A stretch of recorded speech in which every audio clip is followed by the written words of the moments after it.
We are live. What is up, everybody? It is another exciting night of hashtag TQIF.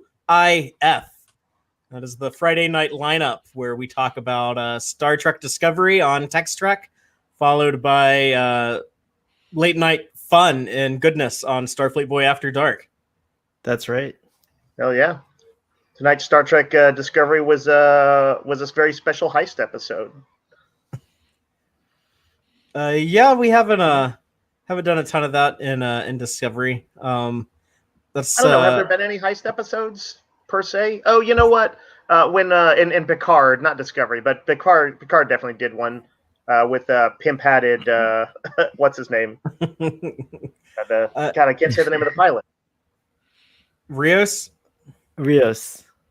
Yeah, well, that's another show. We don't need it. That's going to be a while before we get to Picard season 2. So we don't need to think of him right now. Or we could look at Starfleet Boy, and there we are. Well, we already have some people joining us in the stream, so we're just going to go ahead and get started. I'm Fathery. This is Dave. This is Brian. And this is Starfleet Boy. And this is Tex-Trek.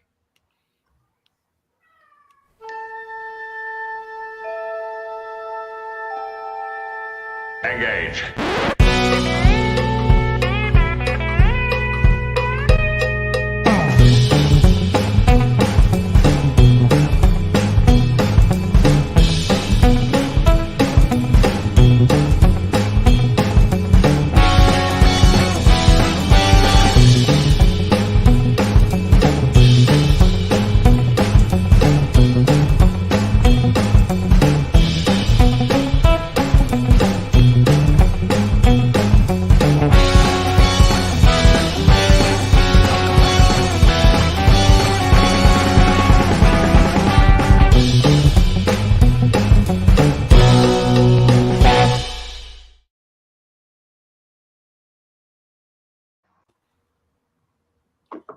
Welcome back aboard the Starship Texas for the 124th installment of the Tex-Trek podcast, the home of Star Trek fandom from deep in the heart of Texas, where we talk all about Star Trek all the time. Tonight, we are here to talk about Star Trek Discovery Season 3, Episode 6, Scavengers, written by Cofell Saunders and directed by Douglas Aarniokoski. Right on. And I'll just go ahead and start things off by recapping the episode real quickly with the official synopsis, and then I'll kind of expand upon that with spoilers to summarize everything. But the official synopsis reads, after receiving a message from Book, Burnham and Georgiou embark on a rogue mission to find him, leaving Saru to pick up the pieces with Admiral Vance. Meanwhile, Stamets forms an unexpected bond with Adira. And just to kind of expand upon that with spoilers, Georgiou and Burnham sneak into an emerald chain scavenger slave camp to recover a black box from a Starfleet ship destroyed in the burn in hopes of learning more about what could have caused that event. And while there, they also rescue Book, who has been captured by the emerald chain. Burnham gets in trouble for disobeying orders and going on an unsanctioned mission. And at the end of the episode, she is removed from the first officer position on the ship. This is something that Burnham is very used to. I guess she still has some learning to do. But, I can't believe it. No, but this time I couldn't blame her either, because Book, you got to go after Book. Well, we're just gonna each give kind of our opening statements and share our main feelings, our general reaction to the episode. I'll let Dave go first, and then we'll just go around the room, and I'll finish up. But Dave, please give us your opening statement on this episode. Sure. Well, Father, on your behalf, I was affronted with the opening scene of the repair bots, so I just wanted to let you know that I felt your grief for you. So no, this is as I was joking about earlier. This is a heist episode, and I kind of always like that concept. But what really struck me about this episode is just how much stuff happened in it. There was just a lot of things that I thought might be like slow burn subplots that I wasn't really looking forward to seeing unspool slowly, came to a head or, moved forward quickly. So I'm talking about like the Discovery got upgraded and there was like crew retraining basically off screen. It just like was done.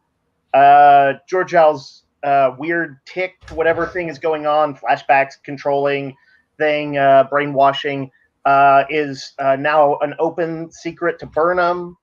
Let's see, Adira's ghost boyfriend was now out in the open with Stamets and moving plot forward, their friendship forward. A black box has been found. There's a lot of stuff happened very quickly, and I thought pretty efficiently.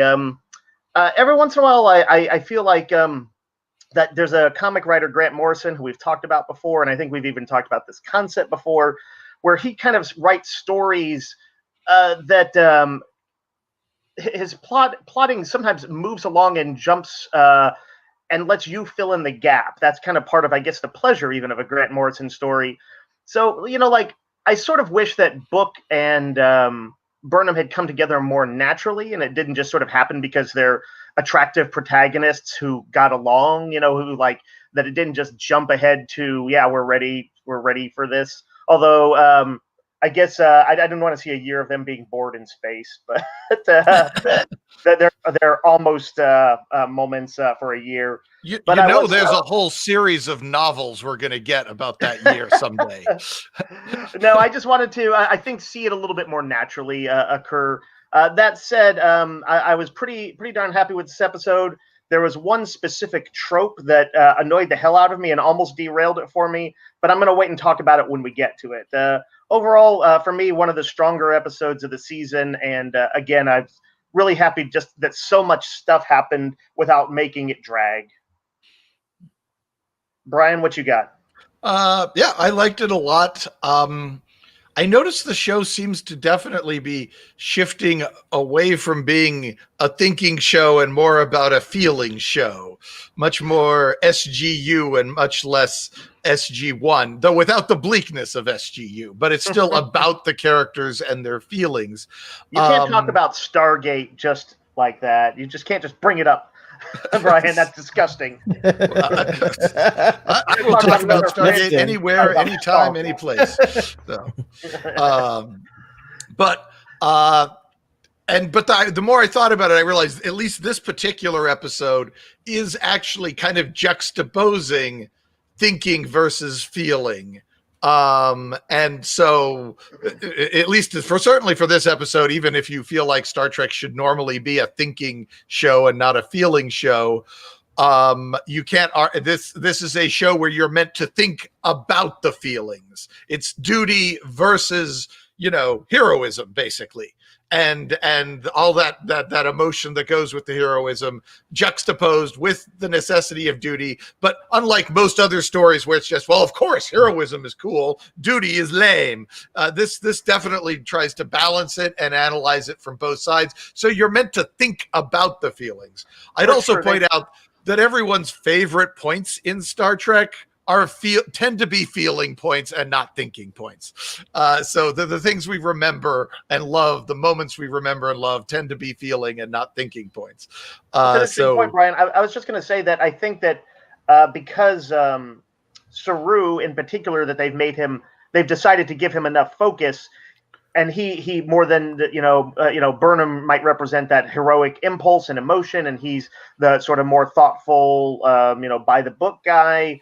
But because they've made him a sympathetic and very well-liked character, yeah, it can't just be this thing where you're like, oh, I'm always going to root for the rebel, know? And I thought they did a really good job of juxtaposing that, especially to an American audience, which is going to be so heavily programmed that rebel is good and by the book is bad. That is baked into our culture on a fundamental level, and not necessarily without reason, but it's an uphill climb to get the other side on the table in a meaningful way. And so, yeah, there was thematically, there was a lot going on in this episode. I think this is my second favorite, and it's probably actually better made than the objectively a better made episode than the one where they go to the Trill planet to Trill. But that one had all the tropes I love, so that's still my favorite. But this is my second favorite. Cool. Well, Sohel, what about you? Can you give us your opening statement? Yeah, I think this episode at once exhilarated me and frightened me in the sense that, like, I really enjoyed elements of it, like the Discovery refit and all the explosions, like PJ said in the audience, and things like that. I just was really thrilled by it, but it also felt like kind of I'm waiting for Unification Part 3, and I don't really care what happens anymore about this episode. So that's kind of where I'm at with this one.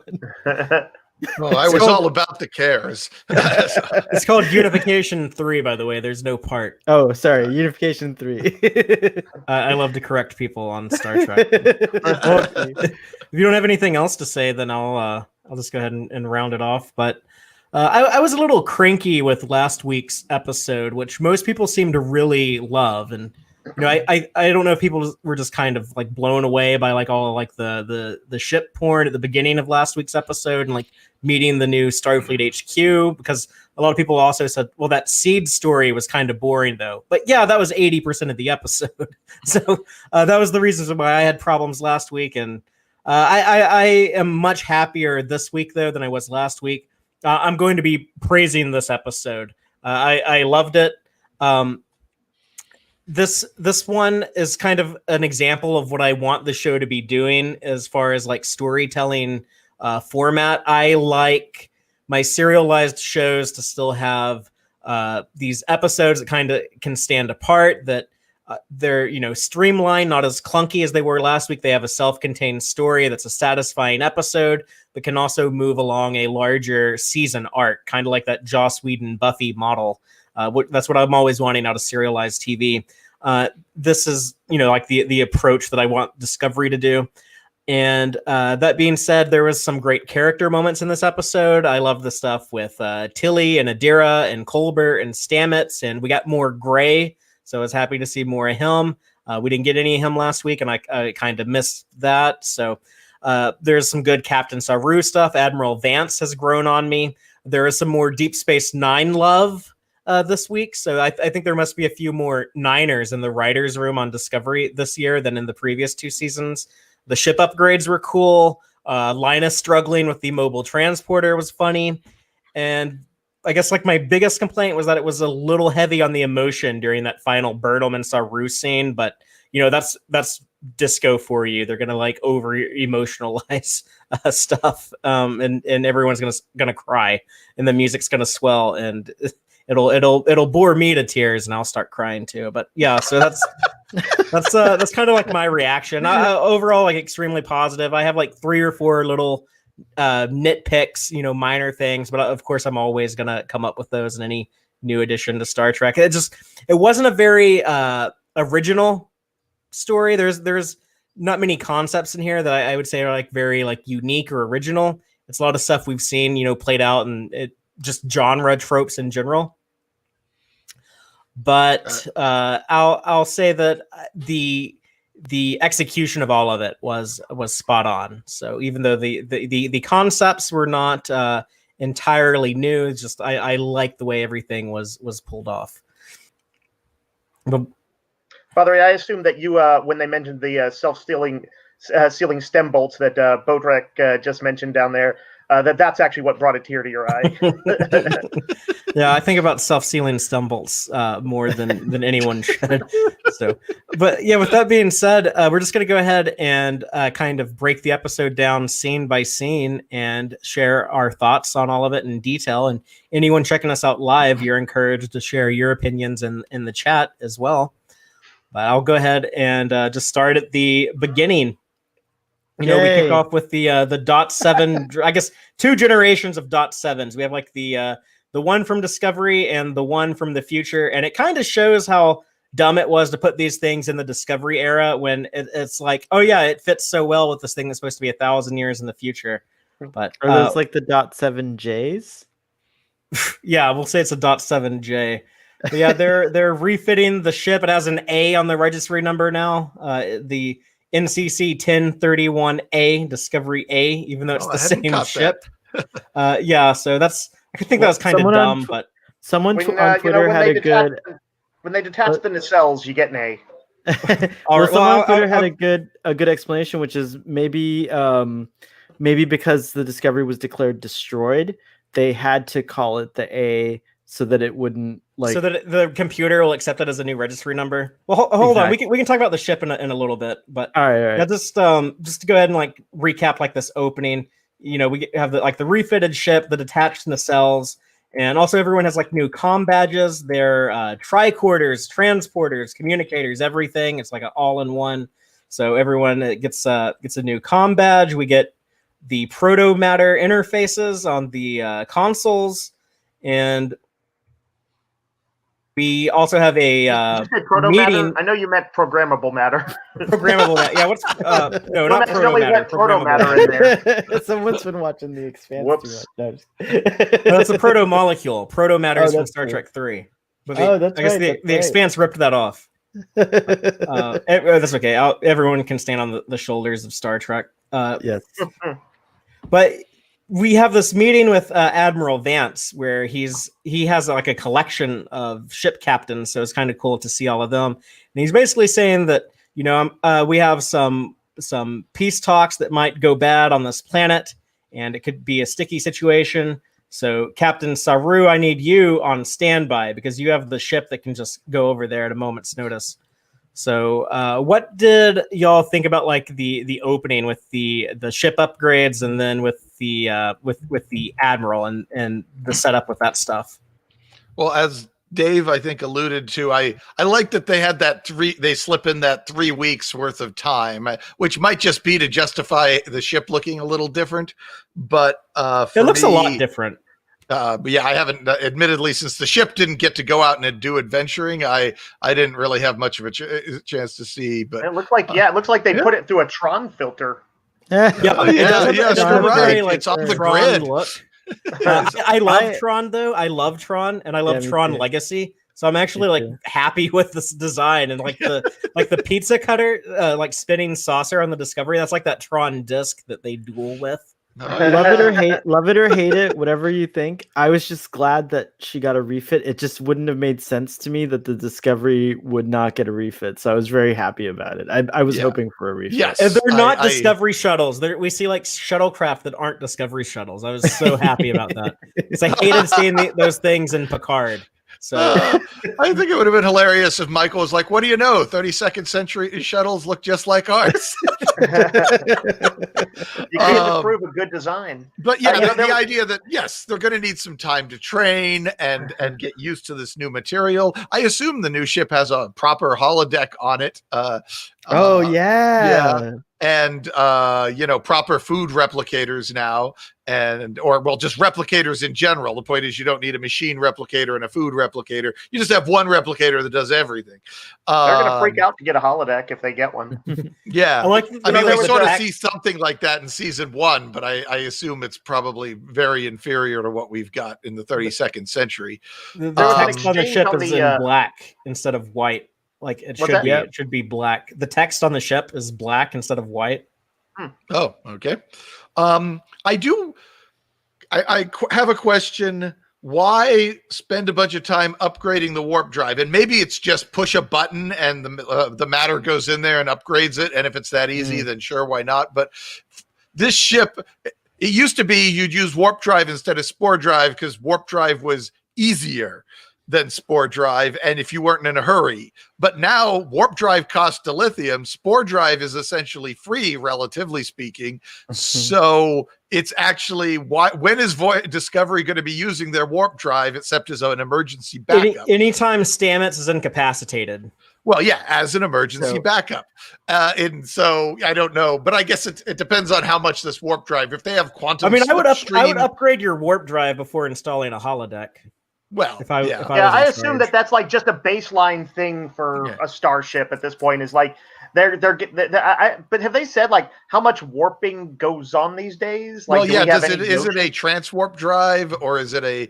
Well, it's not They transwarp. they should be using quantum slipstream. Yeah, They it could should be some sort of be bringing quantum that up more, slipstream thing. because that's what I assume Book's ship is using. But Yeah. we also, I There didn't. was an exchange on the bridge that that I thought sort of summed up the new look and all of those stuff. Somebody said, "Do we really need all this?" And then the other excited crew member is like, "Hell yeah, we do." yeah, that was well. I'll talk about that in a second. But I also want to comment that we got some good looks at the Enterprise J also in this episode. I mean, Enterprise J, the Voyager J.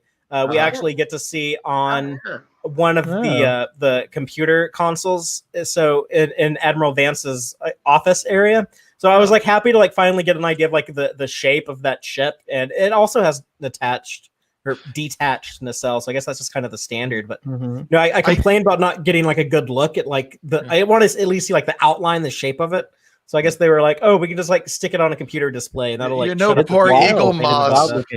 Poor Yeah, Eagle I know. Moss are pulling their hair out trying to figure out how they're going to do detached nacelles and make pretty it look easily. good. Just put some clear plastic on there. Yeah, but it's still not going to look exactly like it should.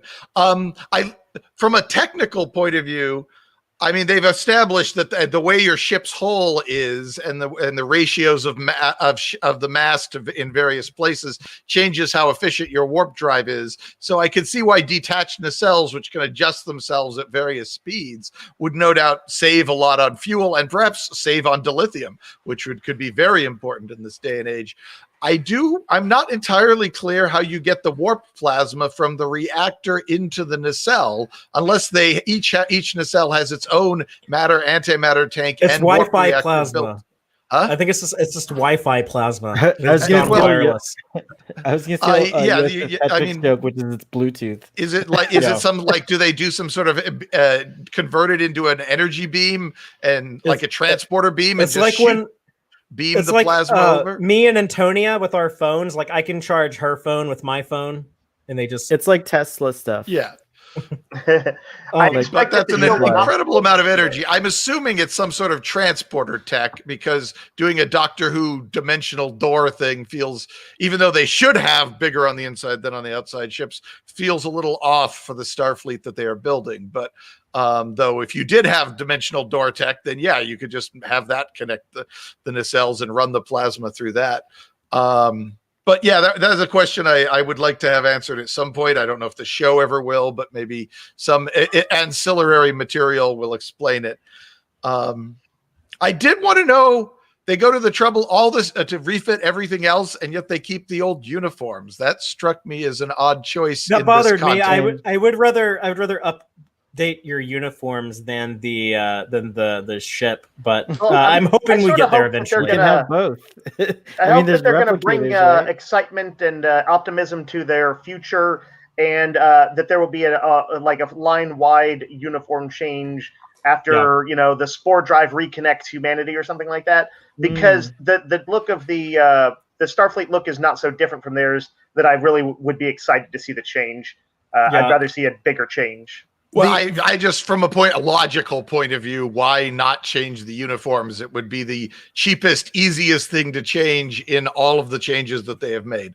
So, well, I think from a real life production standpoint, because like they custom make two of these uniforms for all like the main characters. They have one for when they're sitting and one for when they're standing up, and it's really expensive to do that. They have them change their clothes when they have to go to sitting scenes. I did not know that. Yeah, Oscar Isaacs talked about that. Maybe what I was thinking was that in story, there's something of a reason to keep it around, in that this is an unusual crew. They're kind of like a out of time legacy crew, a special mission kind of group, and you might want to actually visually cite that. Yeah, but they also kind of suggest that they want to keep it under wraps, that they have like this like weird ship from the past. And so it's weird, like, oh, let's have them all walk around in vintage uniforms. But yeah, it's just inconvenient for like the production of the show. The only reasons it's just kind of inconvenient for the production of the show. I don't think there's an in-universe. I mean, you can construct one, but I mean, sure, you can explain anything if you're it good enough. Could be that they are symbolically waiting till Starfleet proves itself to Discovery and Discovery proves itself to Starfleet before they unify symbolically with a matching uniforms. And it'd be that's lovely a story to have beat. a line. It would be lovely to have a line like that somewhere, like something just thrown in there. Because I like that. You idea. don't want to say that out loud in the episode. That's a visual symbolism that you guess have as subtext in the story. I think it would be a little weird if they're saying, well, until the Admiral likes us a bunch and we like the Admiral, I'm not we're putting not on a clean shirt. Uniform. Yeah, well, enough about uniforms. Let's move on. We have Detmer Dave is the one who said, like, do we really need all this? And that was like one of my nitpicks about the episode was that like I just hate her still having like her weird like PTSD stuff, and it's like she's like scared of like the programmable matter or something. I thought you were going to argue, Father, because she herself is, clearly exists as an upgraded person, that she would be the last person to do that. But yeah, I guess I hadn't even thought about the PTSD thing. I thought it was really just like it almost could have been any crew members. It was just to show the excitement. I'm sure you're right though that it was supposed to be her reticence. Yeah, that annoyed me. But she didn't choose to be upgraded, to be fair. It's true, but she's lived with it long enough, I guess.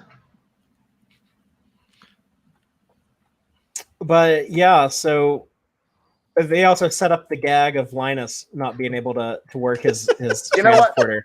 One is a little bit Kelvin verse, but I thought it was pretty funny. There were 2 times in the episode when Shtick, I guess, threatened to kind of annoy me, or bad tropes, and his was one of them when he interrupts Burnham and Book later on.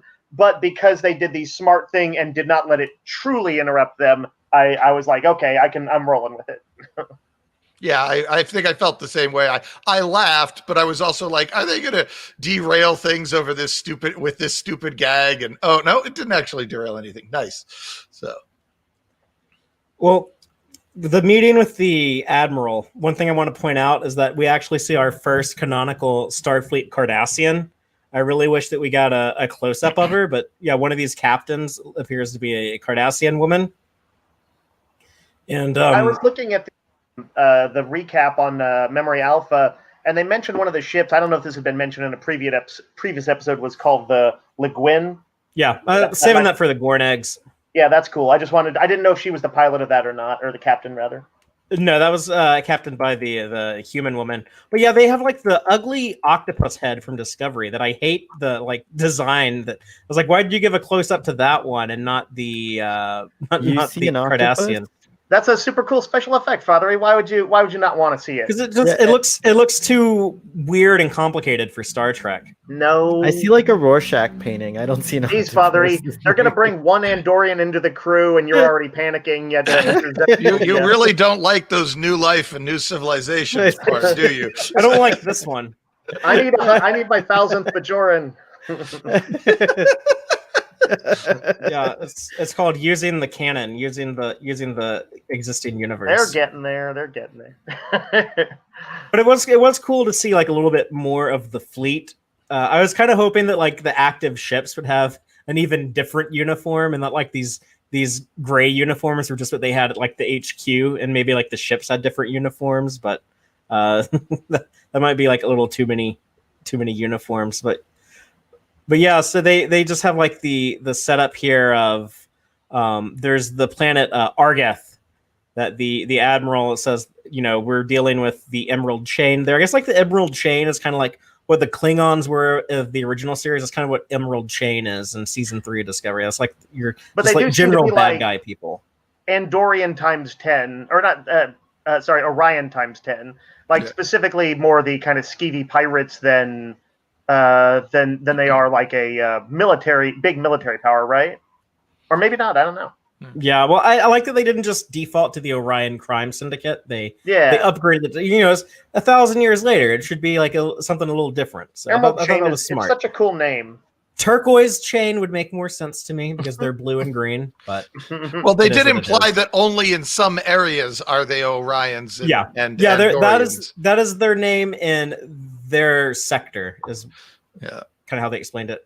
Well, let's move on. We have Book's ship shows up with Grudge the cat, And this is another moment they stole from Brian on this show because his cat constantly will come on the screen as well. So, yeah, where's Brian's inspired by credit? Hold on, let me recap this section and then we'll talk about it.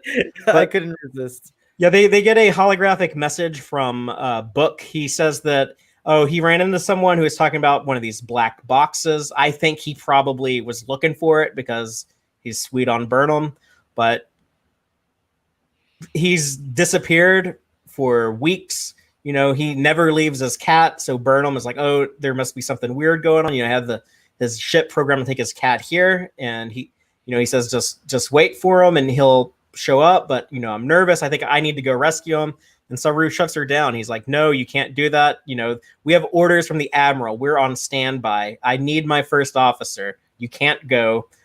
So, of course, being Burnham, she disobeys orders, goes to Georgiou because she knows Georgiou is the one person who would join her on an unsanctioned mission. And the two of them take Book's ship. They set a course for his location on a planet called Hunhao. They have some witty banter on the ship. They kind of talk about we learn some more information about Burnham and Book's relationship, and Georgiou is having like more of her freak out moments they set up at the end of the episode last week. We find out when she goes in like this catatonic state, she's actually having like these weird flashbacks that we'll talk about. But it looks like, you know, stuff from the mirror universe. So, you know, what do y'all think about the stuff, the arrival of Grudge and the kickoff of Burnham and Georgiou's unsanctioned mission? I love that they open with a big Grudge right there on the screen, and Tilly's the only one. I think that's Grudge, you know. So, actually, I love her. Is that you? It's something small, but her line delivery on that was really funny to me. Yeah. So I thought that was a fun way to bring the ship and to bring the call to adventure into the script. So yeah, they have a lot of fun with the cat. Yeah. You know, I was trying to think. Although they have. Let's see. Data had a cat. What are the other, like? Is there anybody who, like, other than guest appearances, has had a cat on Star Trek? Barclay and Voyager has a cat named Neelix. Okay. But Barclay, I know he plays a more prominent role in the last season or whatever. But do we see much of Gary that? Seven had a cat. Oh yeah, Isis is probably like the most iconic Star Trek cat. What I was noticing is that Tilly was like, oh, you know, she's like, I'm not a cat person. And I'm like, and I know that Brent Spiner, the actor, was not a cat person, though he was portraying Data, who was-ish. Have they had somebody? I need somebody in there who like straight up loves cats. I think his name is Cleveland Booker. With cats that people who don't interact with cats much don't quite get. The way she was like kind of holding him at arm's length, and I was like, you don't really want to do that like that too much. I think Cleveland Booker is your guy who loves cats. Yeah. I need to see more of that. I need to see more book and cat. Yeah. I did have. Michael Burnham outlines how she thinks she can use these black boxes to triangulate the source, the point of origin of the burn. And I found myself very conflicted over that revelation. On one hand, this seems like the sort of thing that after 120 years, Starfleet would have looked into. It would be one of the first things. It was one of the thoughts I had when we first learned about the burn. It was, I wonder if they managed to pinpoint a source for it. And if there was a shockwave like in Star Trek 6, you know, even if it was an invisible shockwave. And so on one hand, it seems really odd that Starfleet hasn't looked into this, and that there should be loads of sensors and recording devices that just happen to be pointed at the starships when they blew up. So there should be loads of telemetry data about when these ships blew up, which maybe that's not precise enough. Maybe you need to know down to the microsecond. Maybe it takes, up to 20 microseconds for a ship to blow up after its dilithium burns out. So on one hand, the technical mind, it was like, that seems a little obvious that nobody's tried this before. And the Admiral sort of indicates that nobody has, or at least no one succeeded the way Michael's succeeding. And again, that raises questions.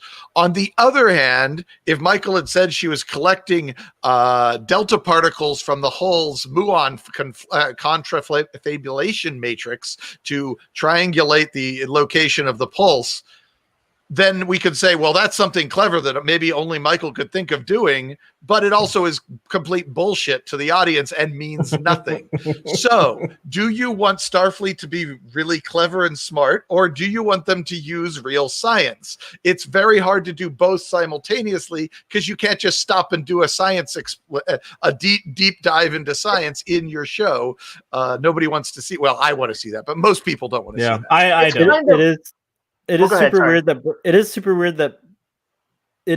weird that until Burnham wants to investigate, there's no real leads in 120 years. Like, it took her a year to get 3 black boxes, and like no one else has done that in 120 years. No one else got 3 black boxes. It bugged me. But on the other hand, would you have preferred it if it had been quantum as far as the clever way that Michael comes up with to do this? Well, I would have liked it if she get a lot of leeway to come up with. They can come up with better stuff. It's not like either a dumb gobbledygook explanation or a dumb Kelvin burst style explanation. I guarantee you that a significant percentage of the audience doesn't even understand the technobabble, the real science technobabble of triangulating some based off of the timing of the explosions. I think given the explanation that was the lack of explanation in the show, I bet you most of the audience. Better reason that Burnham was somehow a crux, or had some insight that people in 120 years of Starfleet, presumably still being smart, no matter how scattered they are, couldn't come up with. So I wish there was something that was uniquely Burnham about this. Okay, you would wish that a personal connection. Well, I think last season they were constantly studying the sphere data. Burnham, Arium, and I forget who else. Tilly, maybe. No, and Non, maybe even. So why couldn't there be like a situation where if the sphere data is what pointed them in the right direction, which none of these Starfleet people would have had access to over the last 120 years, it would have been that would make a ton of sense. Yeah. I think Starfleet Boy has the alternative. I like that. Again, I mean, that would have made explained why nobody thought of it in 120 years, but we'd still almost certainly be in the quantum is the actual trick that we are going to be using. Then I want quantum. I'm in that. I'm voting for that. Okay. I think I'd rather have Star Trek have some real science in it, even if it means that we have our Starfleet officers looking a little dumb, or to people. I don't know. Is triangulation real science when you're 1,000 years in the future? Something that was done 100 years ago. If you can figure out the timing of those explosions, then anybody with a good sense of math is going to be able to figure out where the triangulate that. It's nice that it's an actual trick that would actually work. It's just perhaps too simple, but yeah, I guess they've just been like too busy, like trying to like get their ships into one place and being kicked off of all these planets and having to deal with Emerald Chain. Because the Admiral does say like, yeah, like that's actually like a really good thing that you got this black box. Like it was worth the risk. Yeah, and it could be that if the time between the crystal switching off and the ship exploding is a bit variable, then you wouldn't be able to measure it. Like if it could be between 1 and 10 microseconds. And so then what you need is literally the recording of the ship's status on the black box. And let's face it, antimatter explosions are going to blow your black box up.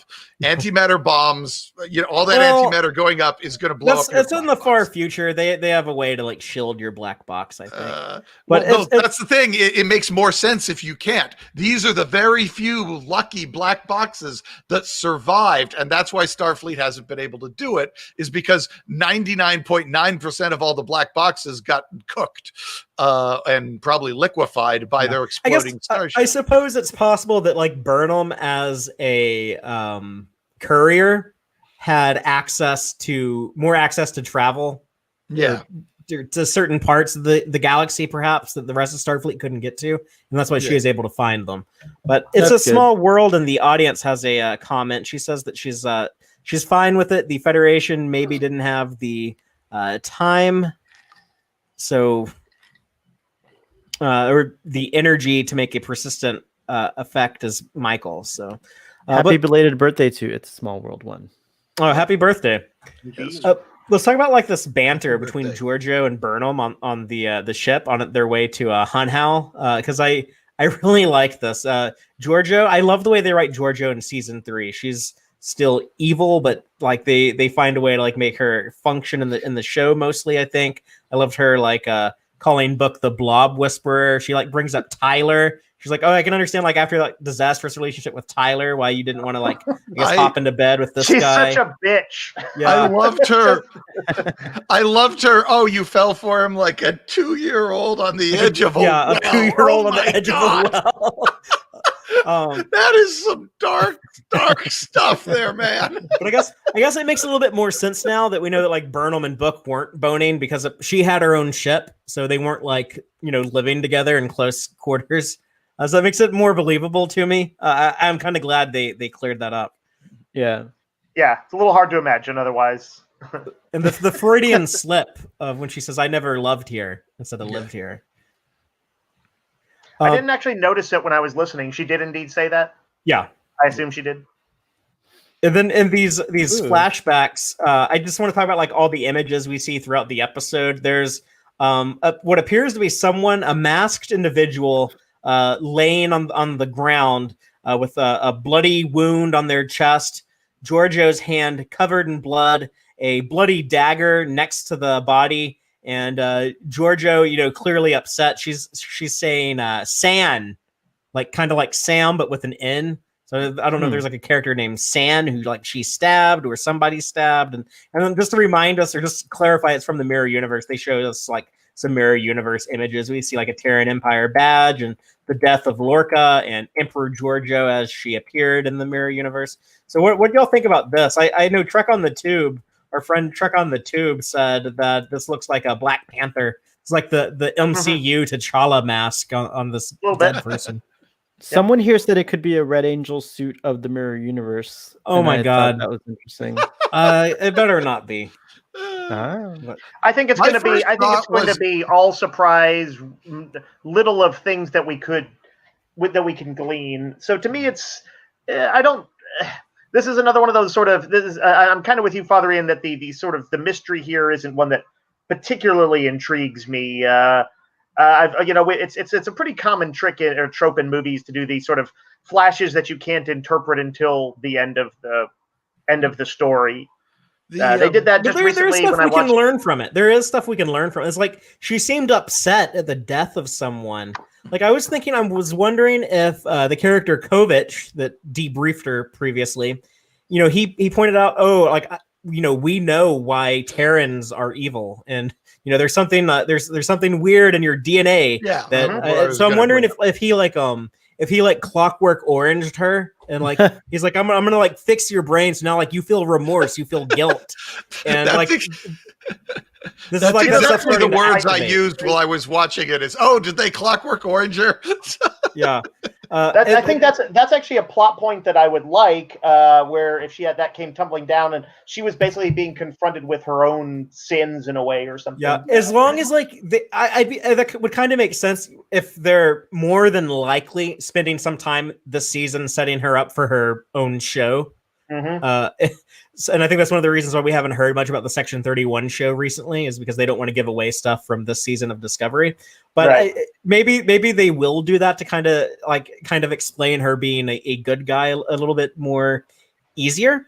However, like I don't want her to lose her like asshole personality that I was just talking about. How like I really enjoyed her being such a dick. I don't think that's going away. Yeah. So as long as she can keep that, I'm okay with it. Cronenberg's interrogation, that they kind of made a point to mention stuff about the Mirror Universe that really didn't serve a screen purpose if it wasn't setting something up. The travel to and from what did they call it? Like a chimerical like gene or something like that caused the mirror effect. Yeah.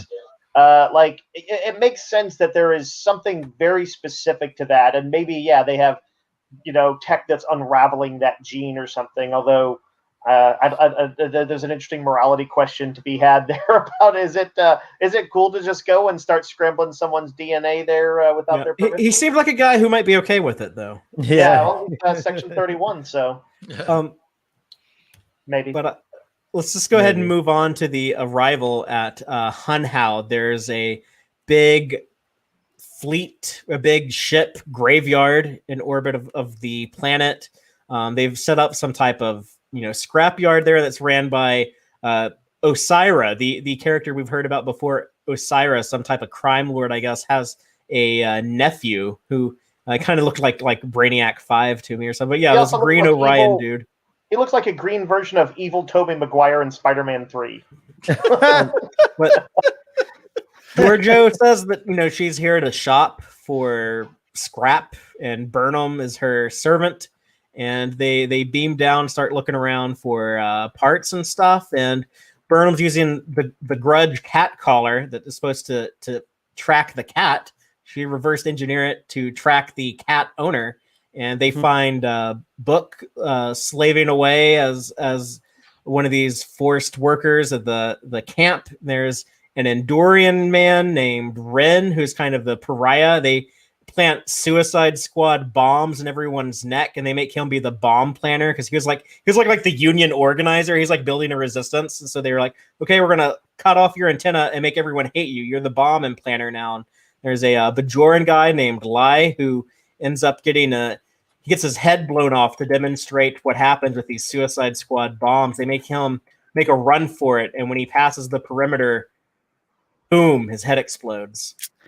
Yeah, that was really also Orion Tobey Maguire is a classic. I don't know if I can say a curse word on here, but an F boy is what the kids call him. Yeah, you can say F boy. Yeah, he's totally an F boy. I also really like the tension when Burnham and Book first see each other, but they have to be sneaky and not acknowledge each other. They were in an old period piece sort of movie. Some Taurian people who can't say it. Well, what do y'all think about this stuff? About the rival here? Just kind of everything in general before we get to the jailbreak. What do y'all think about this? I love that she called him a meat sack because it references the other Star franchise. But this was the strongest part of the episode for me. This was my favorite part. The robot from Knights of the Old Republic, I think it's HK-47, is famous for calling all the humans organic meat bags. And that's become a very popular catchphrase among anyone who's involved in the KOTOR and post-KOTOR. I've actually heard versions of that in various other places, in Warren Ellis's Next Wave comic, a robot machine man calls humans. It might not have been invented there, but every place I've heard it is from Star Wars fans. Well, when you Google meatbag, the Wikipedia is the third hit, so I'd say that's pretty good. That makes me sad that KOTOR is I thought it was. I like it because it's something obscure. It's not aren't you a little short for an Orion or something dumb this might be kind of obscure too, but he has the Brainiac logo that I think was invented for the 90s Superman cartoon, the three circles, but the comics and the other Smallville used it. Right. The Jeff Johns, Gary Frank stuff used it. So he doesn't look exactly like Brainiac the First, but he might be one of the Vril Drox, he might be Brainiac 3 or Brainiac 5. The Vril Drox of Legion. What? Can you throw up Jude Beacom's comment there at the end, the most recent comment? Just one more reminder of another use of meat bags. This one is pretty notable too. Yeah, Bender is famous for calling humans meat bags. By the way, welcome back, Jude. This is Jude's first TQIF in a long while. So, very cool. Then I'm even more glad we threw up that cogent comment. Yeah, happy to have you back on board. Did this strike you as an Amazon processing plant that they were working at? This is like Jeff Bezos has all of his employees working in these conditions. Because if it is, then what do you call it? Georgiou's final words to it become really much more entertaining. Yeah. And this Andorian Ren is actually played by Tilly actress Mary Wiseman's husband. Oh yeah, I crazy. saw that on Twitter. What a cool, crazy And thing. He's is the guy a who's the huge dungeon Star Trek master. fan. He's a big Trek nerd. Like she talked about how when she got the job, it was before they were married. But I remember her telling the story before Discovery ever came out. You know, it's some early interview with her. How when she got the news she was hired, she was so excited, and she really wanted to tell her boyfriend and her boyfriend's dad because they were big time Trekkies, and she wasn't allowed to tell anyone. And how like, oh wow, that's a tough secret to keep.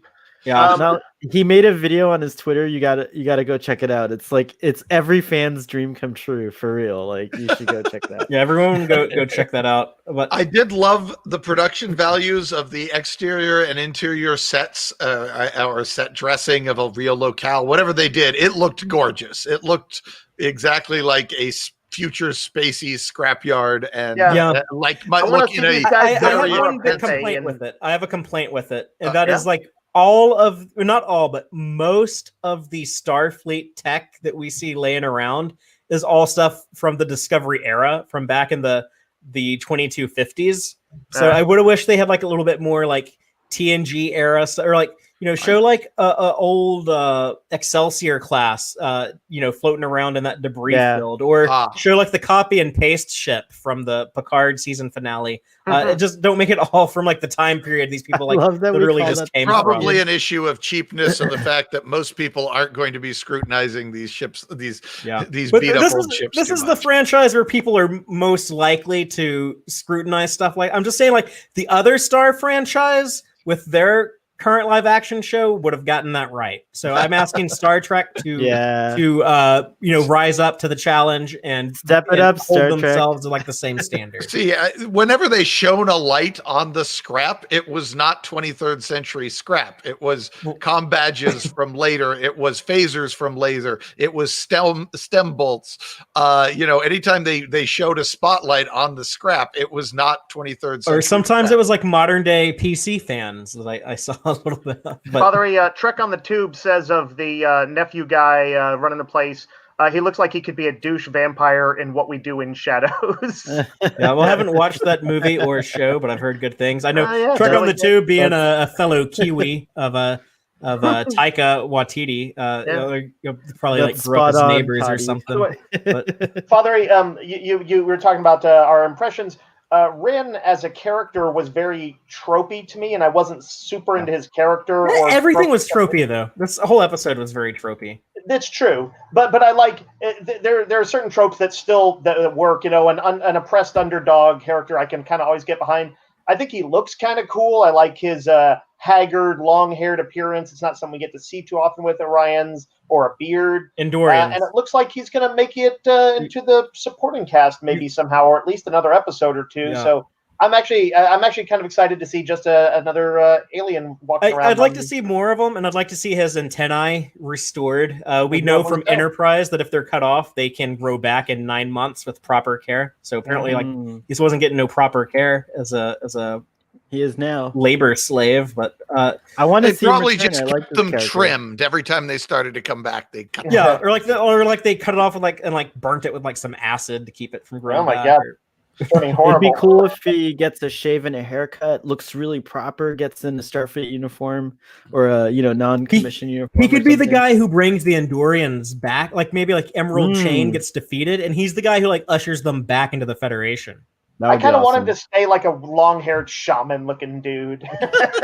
He could be a descendant of Shran or something like that. Maybe, who knows? And any comments on like the book and Burnham, when they're reunited? I kind of like that moment when they just like they hug each other. They hug, yeah, it was cool. Book is like, why did you come? I sent you a passive hologram telling you not to come. I'll get out of here on my own. I like that he's like that confident. He's like, yeah, I guess I'm going to be a slave for a little bit, but I'll smart my way out of it. I always do. Yeah. No, I thought it was very well executed. I like that they both played it cool and nobody was like, oh, look, it's the other guy I'm looking for. They're all just glancing at each other. They actually managed to play the subtlety that they would have had to in the situation. Yeah. And Jeff Russo's score, I noticed the music here, it really helped elevate the tension a little bit also. I thought that was pretty effective. Discovery theme later on when what's that guy's name? Rin? Is that what it was? Yeah, Ren is the Andorian. Yeah, when Book is like giving him a sort of inspirational speech, they gave him the Discovery theme in there. I noticed. Well, let's go ahead and talk about the prison break itself, and I'll just this is kind of a long sequence to get through, but I'll just go ahead and go over it here. But Burnham and Georgiou destroy the drone that was monitoring them, and Georgiou kind of evil MacGyver's a weapon. You know, they can get one shot off on the Orion and take his control device, and then they can free all of the workers. And you know, while they're busy with that, Book is going to kind of get Ren and everyone ready to make a run for it, get on a transport ship and escape. They have the black box ready to give to Burnham, and this Andorian Tolor, by the way, I believe his name is Tolor.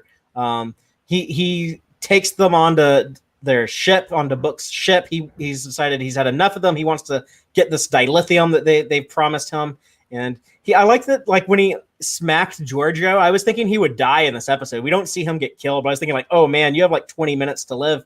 But Georgiou kind of likes that kind of stuff, so don't feel too bad for her. Really like that. She was probably into it, but yeah, because that happened to her with the other guy who was also escaped, just like this dude, the skeevy dude in the second episode. She has lost her mojo, hasn't she? I mean, she like letting these people escape just so they can come back and beat on her again because she's into it. Agree.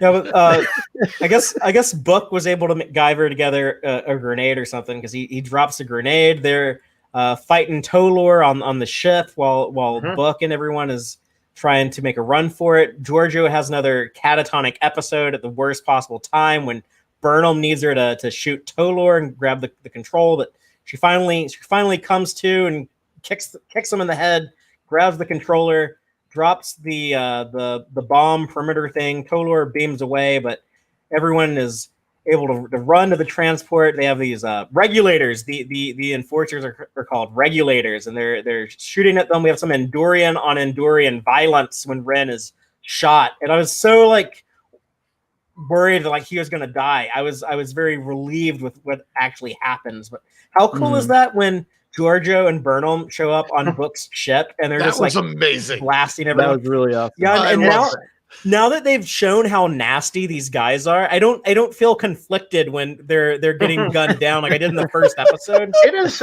pretty rare in Star Trek for the heroes to be shooting with a ship at people, but at the same time, I totally agree. It was a super awesome sequence. It's as action sequences go, this was some very righteous payback, and the tech was really there for it. I also really like that grenade explosion when Book blew those dudes to pieces. Like that scene where Book is screaming is awesome. And I just want to say, PJ, if you're on Starfleet Boy After Dark, we're going to talk about these submissive bottoms and stuff like that. So just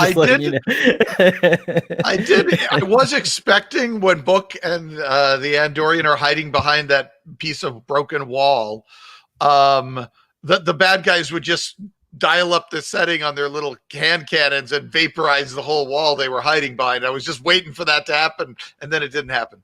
But I'm going to just to assume that that Michael Burnham blew them up before they had a chance to think of that. Yeah, regulators is an old Westy kind of term. I like it. It's a regulators. Mount up. Yes, whether you know it from Young Guns that it's sampled from in that song or from that song. But it was fun to see Book ship do like cool like I guess almost like I don't know how to describe when it like morphs and like reshapes itself. I like seeing the future tech though. It should look more advanced than what we're used to in Star Trek. Yeah. I tried to rewind that scene several times to see how the ship reconfigures itself. It was cool. I liked the whole thing. I like that it flies in. I like that it doesn't always stay at the same kind of orientation. Like it flies in a totally it's like vertical to like fit through that that alley between the buildings. Exactly. And it makes sense with like gravity, artificial gravity. It doesn't matter. It should work in another gravitational environment as well. So it's really cool. I'm sure Lando Calrissian wishes he had that ship when he was making the Death Star 2 run. I'm sure he does. And then Georgiou. They don't have inertial dampeners in the other Star franchise. I think they do, but Georgiou doesn't get total revenge on Tolor. I guess he runs off to his aunt Osira, who I assume will meet her eventually.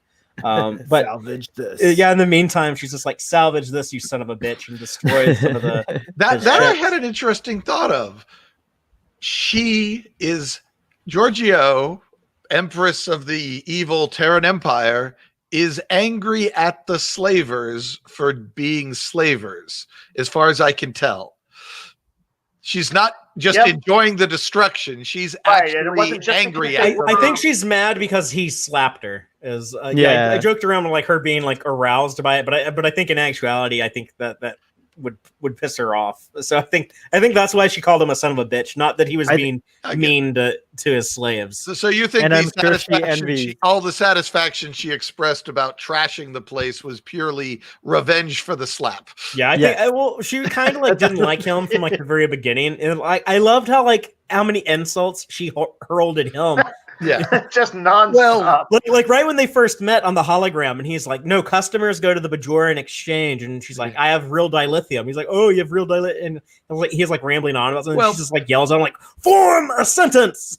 Yeah, but every other time we see her being attacking the place, there's the Orion guy is there to witness it, and it could all just be playing with his head. But that's the one time at the end where she's blowing up all the ships, where there's nobody but Michael to see her. So we're seeing a pretty honest take on what she feels about the situation. I think not some mind game she's playing with the bully. I don't think we'll know until we see more about what her flashbacks are, but it's possible, I think. Yeah, I just thought she seems to be happy that she blew up these slavers who are essentially doing exactly what her empire probably did. Well, she would be unhappy with others. She'd want to destroy other slavers. She'd want so it's a racial thing. Yeah. Okay, I can see that. It's I thought about that. Sorry, I didn't consider racism. Yeah, no, she's like no one is allowed to sit on thrones except for me. Exactly. By the way, I did see a lot of. We have introduced the concept that it's possible that the thing that was done to her might be having an effect, and in that case, it may be something. Yeah. I did see a lot of people speculate about there being a Miranda class ship in this episode, but there's not. I think people are talking about when the Hiawatha looking ship goes down. Yeah, it looks a little Miranda-ish. It does, but it does the square nacelles. I think that's the Nimitz class. It's the same as the USS Europa. But yeah, they do have very similar profiles. Just wanted to clarify that. But yeah, these ships escape, and Georgiou and Burnham and Book and Wren all four go back to Discovery. Burnham confronts Georgiou about what happened back there. I saw something weird going on with you. How long has this been happening? Georgiou tells her. So Dave, like you mentioned, I'm glad that they don't draw this out too long. And it's rare to see Georgiou vulnerable and compromised like this. So I'm actually a little curious about this now. I was upset last week when they threw in another mystery box, but now I'm intrigued. I want to see what happens. And Burnham put it succinctly when she catches that it's extremely rare for Georgiou to be off her guard and in any way vulnerable. And she said, "Hey, you're not in the Terran Empire anymore. Vulnerability is not a death sentence." And that's an interesting thing.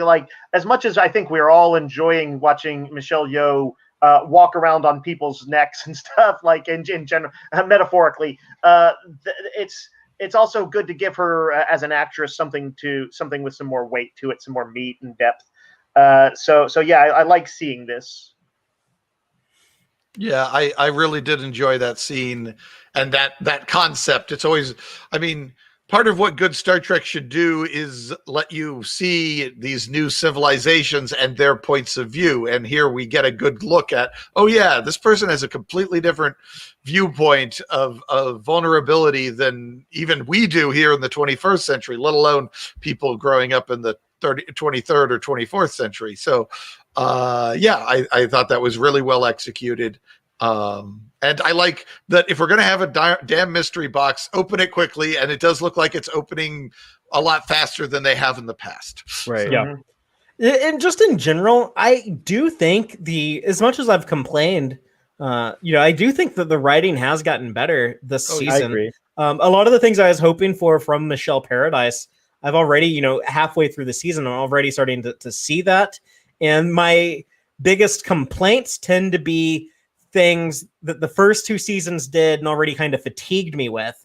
If this was the beginning of the show, which I don't think that would actually make sense, because you kind of needed setup with the characters and stuff. And a lot of people are saying like this should have been season one. I'm saying like, this couldn't have been season one. But you put that aside. If this was season one, a lot of those frustrations, I wouldn't be as calloused as I am. I wouldn't be as fatigued with some of these recurring tropes or recurring habits, like the mystery boxes, for example. So that's it's something that I'm trying to ease up on the show and give it a little bit of slack, especially when we get episodes like this one, which I really enjoy and find very encouraging. And we're only 3 seasons into Discovery. We will hopefully have the show around for many years to come. It sounds like this is going to be at least 7 seasons, I think. So I'm hoping that the future of Discovery, there's no reason to think it can't be even better than what we've gotten with the show so far. As much as it's kind of changed and morphed over just 3 seasons, I can't quite imagine what it might look like after in season 7. Yeah, it's kind of like Book's ship. It can just reform itself. Yeah, since Burnham herself seems to be going through a sort of rapid evolution, not unlike the Genesis planet in Star Trek 3. And it'll be interesting to see where that goes. I know we're not there yet as far as the episode goes, but that actually intrigued me that they seem to be pulling a little bit away from the usual. Well, eventually everybody kind of comes back into Starfleet's happy embrace, and that's the end goal. And it seems like that might not be the end goal with her. Well, let's talk about just wrap up the A story stuff with Burnham and Book and Georgiou. They do return to Discovery, Ren, and sickbay. I was so happy. I wrote in my notes in all caps, "Ren lives!" with exclamation points. I don't know why that made me so happy. It was just like he was just set up to be like the martyr. He's like, oh, there's the nice guy that we meet for a few minutes, and then he dies, and he's like the martyr character. But it's like no, this is Star Trek. Like, we, not all the time, but a lot of the times we can save these people. I like that. Right. I deliberately, I perhaps unconsciously did not develop a strong emotional connection with the character, because I felt he was cannon fodder from the moment we saw him, that this guy is just going to be sacrificed. And so I was actually very surprised when he made it to the end alive. And I was like, well, good on you for Star Trek for surprising me with these tropes. So. I think I didn't figure this out until now. I should have caught on to this, but I think the reason why I'm so partial to this character is I like that he was like the resistance fighter. I like that he was the guy trying to like organize and rise up. And that's a good hero to have. And he had, day and age. Even though he was around very briefly, he had a built-in arc, which was that he kind of went from resistance to being this kind of broken person to kind of finding that sort of spirit again. I honestly, I was outright annoyed and ready to be pissed at the cheesy trope of him basically taking a bullet for Book, because it's such a genre trope, and it's like it's becoming one of my least favorite ones, because I think like a lot of things I can at least sort of picture happening in real life. I think it's pretty rare somebody leaps in front of a bullet and takes it for somebody else in the real world, and so it's just kind of frustrating. But because he did live, I was for me, seeing this was more of a relief, like, oh, whew, I don't hate it. Then yay. But that said, I am now that I think on it, I am excited to see where he's going to end up. Does it bother you in Conscience of the King when Kodos the Executioner takes the hit to save Kirk? That was before it was as big a trope as it's become. We had seen that fewer times. Well, none of us were alive in 1966, but audiences had seen that fewer times. Audiences had been like on the edge of their seat, like, oh no, I thought Kirk was gonna die. Oh my god.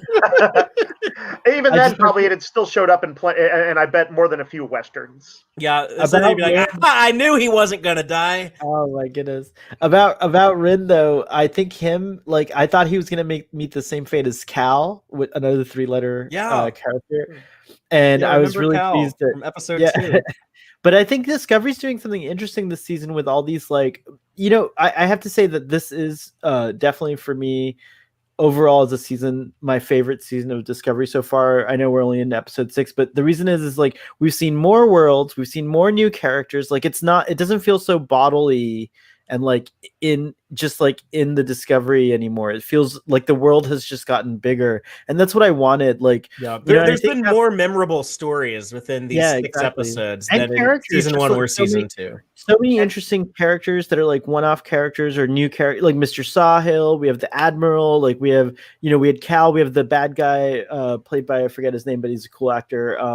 That the first one, Georgiou kicks his ass. But just so many like. Even F-boy nephew here, like there's just like a lot of characters, and I like that a lot, and a lot of worlds and stuff like that. It's pretty cool. Yeah, thanks, Tyler. Trek or Discovery can occasionally feel a little enclosed in that Battlestar Galactica way on the ship, where there's like really nice special effects. But here it's kind of interesting because they've been putting so much of their special effect work into settings, whether it's shipyards or planets and things like that. And there is more of a sense of getting some breathing room. Yeah. And I think a lot of it might also be 1938. Just kidding. it also might be budget too. They might have, increased the budget for this season. It does make me a little sad knowing what we know about season 4, where they said they're actually not going to be like running around shooting on locations because of COVID, but they got one of those AR screens like they use on in the other Star franchise. So hopefully the Discovery team can use that as well as Jon Favreau. Hopefully they will write to the strengths of what they have rather than write. Hopefully they haven't already written all the scripts, assuming COVID would not be a thing, because it's always awkward when you're writing stuff that you can't actually afford to put on screen. Yeah, then you got to do those last minute rewrites. Let's talk about this elevator scene. Do you mind quick throwing up that comment from that last one from Michael Stepniak? In our live audience, Michael Stutniak says, "Yeah, Jesus fucking Christ! Somebody go relieve Sahil." Oh, that's funny. Off mic, relay station. Off mic, off camera. Me and Dave just like a couple of hours ago were joking around about like no one's checked on Sahil in a while. Like he's probably like he hasn't talked to anyone in a year. It's been a year since like Book and Burnham were there, so like he's like still just like chilling there at his desk. It's like his kids won't call him. I really liked him. I hope he's not gone completely. That wasn't just for the sake of that episode. I'd like to at least check in with him a few times. Well, what about this turbo lift moment between Burnham and Book? This is something that audiences have been waiting for a long time, and then we get like that last minute cock block by Linus beaming in. This is not the science lab. I'm so scared that Linus is going to beam out into space. Yeah, how has he not killed himself with that? I'm sure that the thing has all sorts of safety systems to prevent that sort of thing. So. And everyone should check out this week's Ready Room, because they talk about how these TRICOM badges, they call them TRICOM badges. I guess tricorder communicator badge is a TRICOM badge. I love it. But they actually thought out how the interface for the transporter would work. Yeah, they talked about commands, like sweeping up or sideways and what it all does. Oh, neat! I haven't seen it. I can't wait to go. But how do you quick and dirty? How do they program the coordinates? You pull up that menu and you program it ahead of time, or you pull it up and change it. So in that first episode, when Book was beaming all over that planet, running from the regulators, we were wondering like how is he doing that? Those must have all been like pre-programmed coordinates he had in his mobile transporter, and they're just. If I need like an escape route, this is the way I'll go. Okay, so it's not reading his mind. It's just you can only be someplace that you've programmed in beforehand, effectively. So. Yeah, and you can actually pull up that interface, that holographic interface that I wish wasn't blue, because they love making everything blue, all the displays and holograms and everything. But you pull up that display and you can type in the coordinates, or you can have like a preset like home to return to, like back on your ship, and you just like double tap it. I think is the command. We see Saru do it at the end. I think. Right. But enough about comm badges. People want to talk about the making out. Yeah. Wow, wow. I mean, I get the obvious question is, of course, why now after a year? And I think the most obvious answer is they had to be apart before they could really get together. That's what I thought. And is everyone okay with this? Does everyone like this? I'm in favor of it. I'm fine with it. I love it. People fall in love. Unless Burnham is like going to kind of go down a more asexual, more traditionally Vulcan when they're not in heat route, then I would like to see her be able to consummate her affection. Get she some obviously action, has had crushes.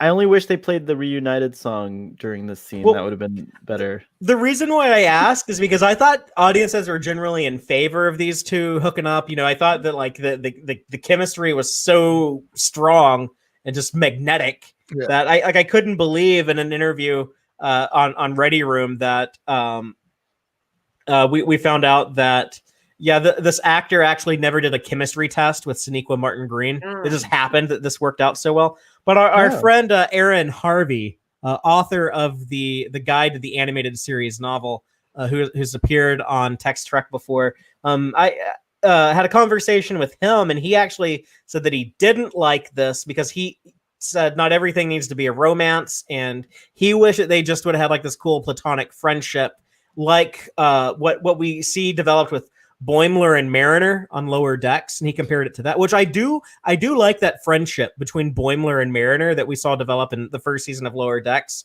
But I don't want this to be the same as that. I guess like I wanted the romance here, whereas there I didn't.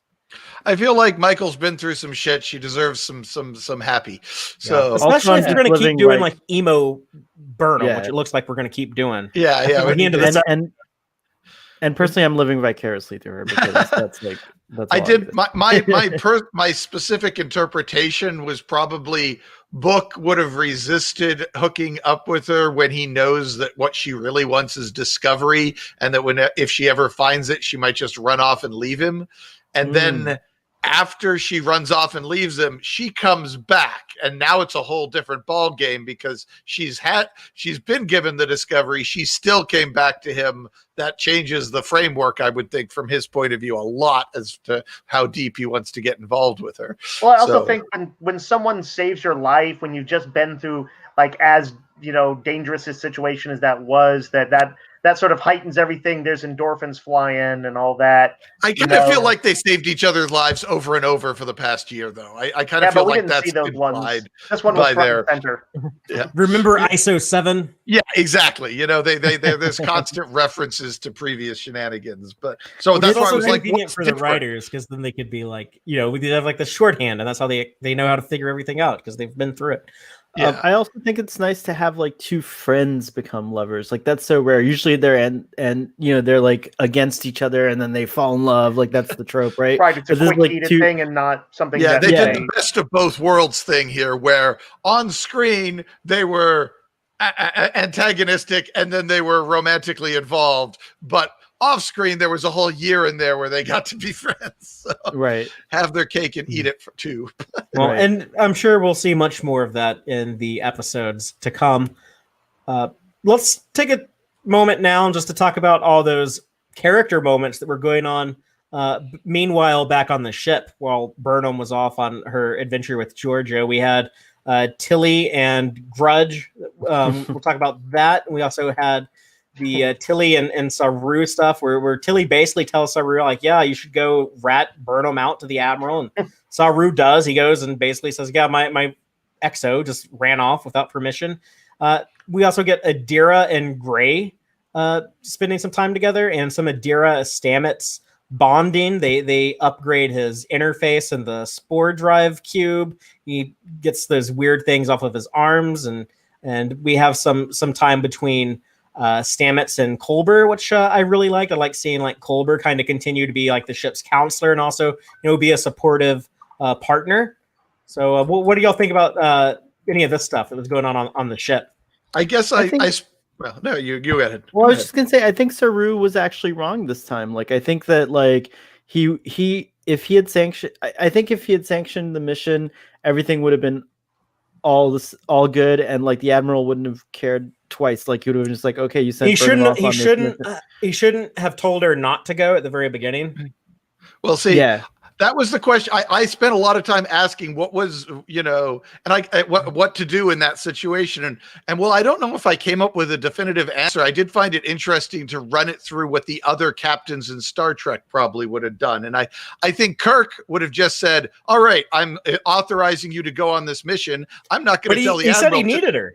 He thought he would need her for if they had to go. Yeah, but let's be realistic. Can Kirk go off and fight a space battle without Spock? Yeah, I mean it'd be better with Spock, but he could, in a pinch, he could do it.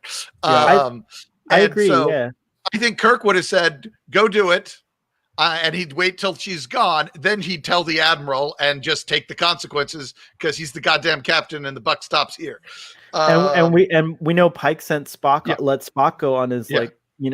And then the ship is only 88 people. Like they're not at a full. We don't know if it's still 88 people. Well, yeah, I guess we don't know that, but we have a compromised ship in a compromised fleet. Yeah. And it sounded like to me that they needed all hands deck if they were going to be called into action. I'm taking it on faith that when they say they needed that they needed that. Yeah, I mean, there are so many times where the similar situations where Janeway or Riker or Janeway or Picard or Kirk doesn't hesitate to send their first officer off to go do the important thing. But they're normally not a compromised ship and a compromised fleet, with the exception of Voyager. Yeah. But everyone else. But that's Kirk beams over. Kirk beams over to Regula 1 in Star Trek 2, and that ship is hideously compromised, and he leaves it. So, if the show tells me we need Burnham for this mission, I'm not going to question it. I'm just going to assume that the show said that they need her. I'm just going to accept that they. I would have liked it better if that happened and the Discovery was actually dispatched to whatever the crisis was that the Admiral was talking about dispatching her to, and then there was it was way tougher because they didn't have Burnham for whatever reason.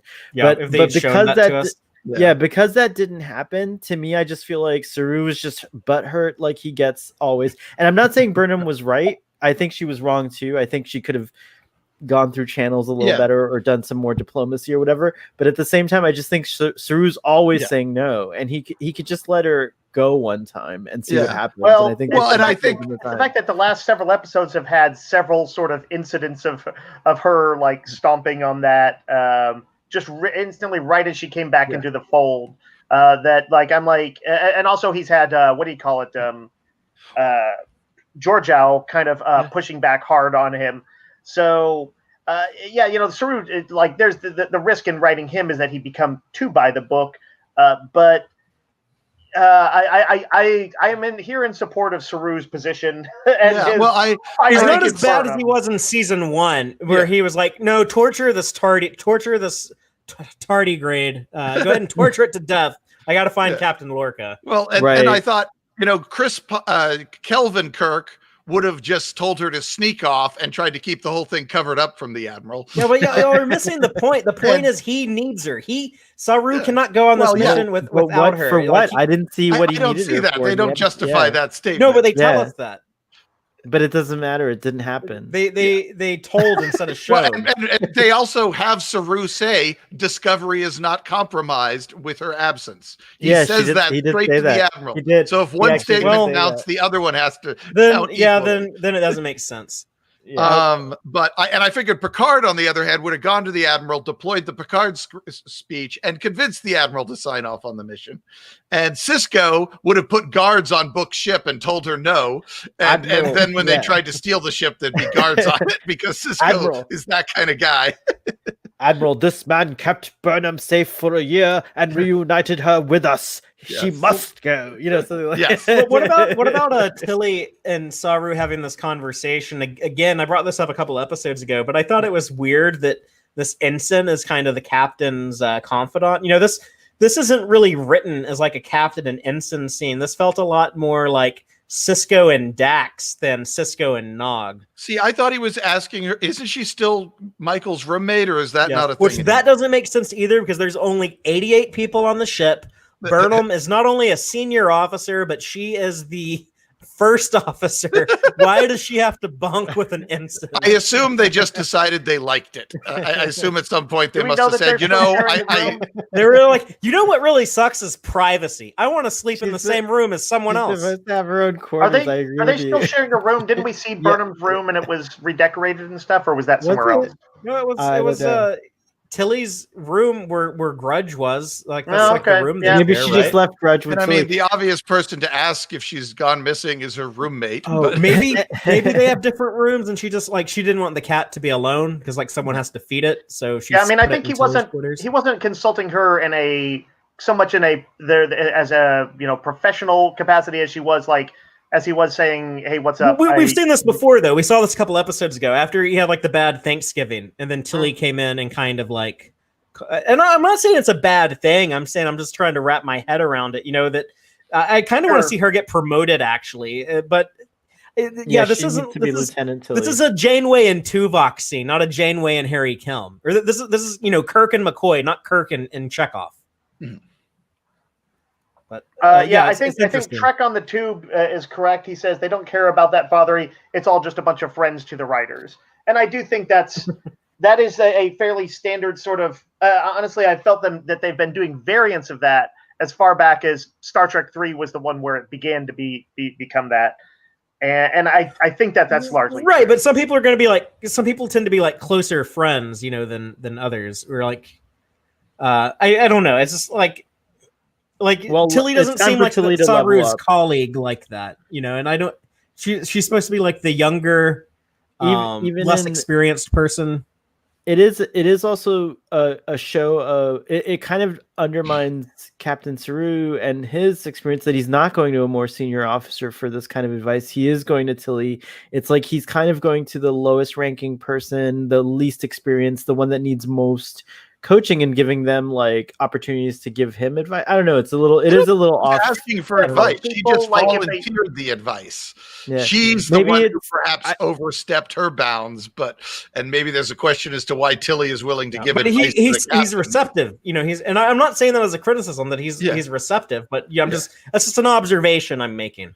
And there's the Burnham factor. Like Tilly is the closest to Burnham, so it does kind of make sense that he'd go talk to her friend. Yeah, he would talk to that makes sense. But I'm just this is a precedent. This is a precedent that they've set. I do think it'd be kind of cool if they during the course of the season, or maybe like in the finale or something like that we did see Tilly get promoted.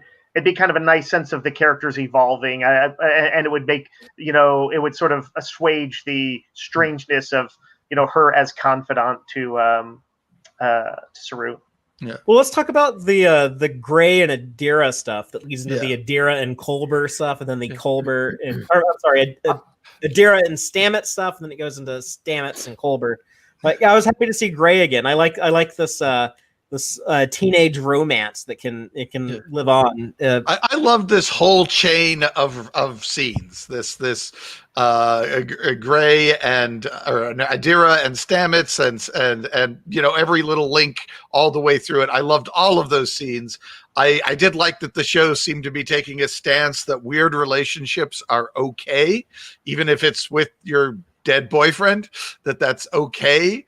And I hope they stick to that. I think that would be more fun than the more probable, okay, you have to let go of your dead boyfriend so that you can move on in life. You can't. And I was like, do you have to in this case? Yeah. No, I say like, run with this for a little bit. I like it. In like Marvel comics, where Thor is a god, it's kind of cool when sometimes the comics or the movies remember that people. Yeah, that this is going to kind of change how you think about things if there's a god running around or some version of a god. Mm-hmm. And likewise, Stamets, after all he's seen, is kind of there's more things that are dreamt of in your philosophy. Is the life he's actually lived. He has seen some stuff.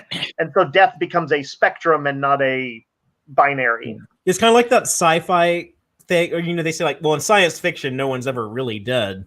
We can bring Tasha Yar back and, sure. Whatnot. Gray's one of the characters I was most excited about leading up to the premiere of this season.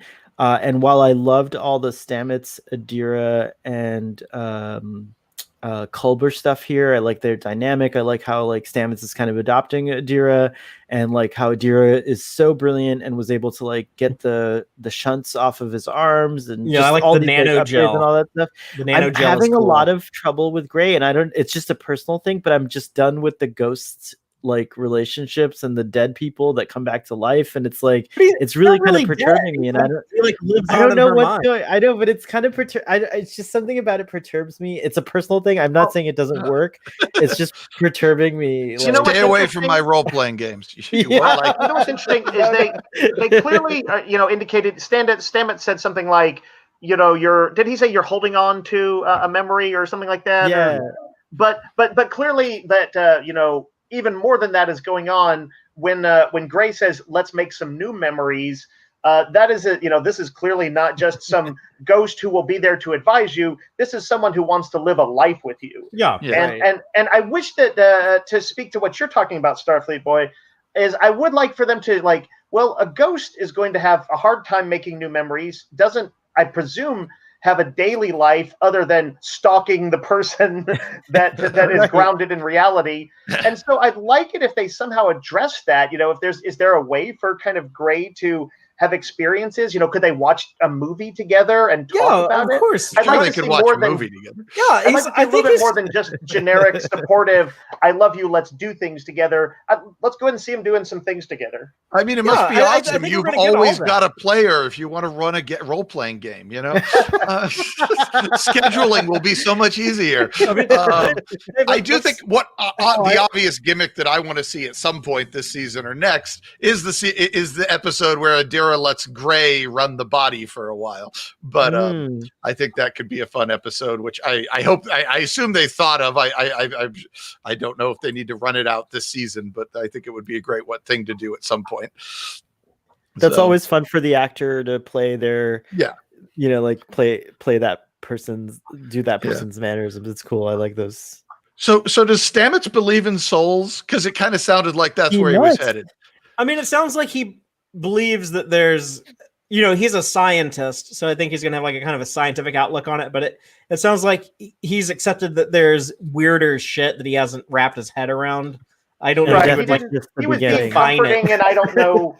He wasn't probably going to quibble with the idiom. The way he phrased it, though, I thought you're saying it's just. I thought it was just the memories. You're saying it was and then Adira finishes soul. Adira says that I didn't realize it worked like that either, but somehow the soul's there. So like Adira. I don't think that's like I think that's kind of like a.